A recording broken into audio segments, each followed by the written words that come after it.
ഓം പരാശക്തി നമ. 2011 അമ്മയുടെ north American സന്ദർശന സമയം. ലോവ എന്ന സ്ഥലത്ത് അമ്മ ദർശനം കൊടുക്കുകയാണ്. അടുത്ത സ്ഥലം ചിക്കാഗോയാണ്. ചിക്കാഗോയിൽ സേവ ചെയ്യേണ്ട ഒരു കുടുംബം ലോവ ദർശന സ്ഥലത്തെത്തി.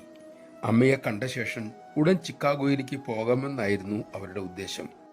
ദർശനം കഴിഞ്ഞപ്പോൾ അമ്മ അരികിലിരിക്കാൻ അവരോട് പറഞ്ഞു. അവർ അനുസരിച്ചു. കുറച്ചു കഴിഞ്ഞ് അവർ എഴുന്നേറ്റു.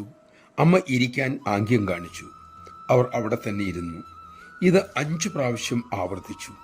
അങ്ങനെ 5 മണിക്കൂർ കഴിഞ്ഞു കാണും. ഒടുവിൽ അവർ യാത്രയായി. താമസിച്ചല്ലോ എന്ന വിഷമവുമുണ്ട്.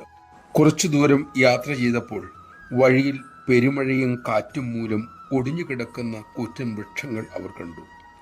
നേരത്തെ പുറപ്പെട്ടിരുന്നുവെങ്കിൽ തങ്ങൾ ഇതിൽ അകപ്പെടുമായിരുന്നു എന്നവർക്ക് അപ്പോൾ ബോധ്യപ്പെട്ടു.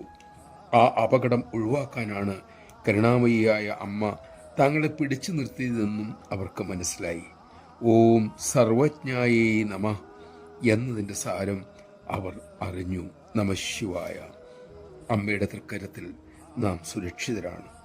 ആ തൃപ്പാദത്തിൽ ഉറച്ചു നിൽക്കേണ്ടതാണ് നമ്മുടെ തപസ്. അമ്മ തന്നെ അരുളിയതുപോലെ, ഈ ലോകത്തിൻ്റെ പ്രലോഭനങ്ങളിൽ ഞാൻ പെട്ടേക്കാം, പക്ഷേ ആ തൃക്കരങ്ങളിൽ നിന്നും എന്നെ ഒഴിവാക്കല്ലേ എന്ന് അമ്മയോട് തന്നെ നമുക്ക് പ്രാർത്ഥിക്കാം.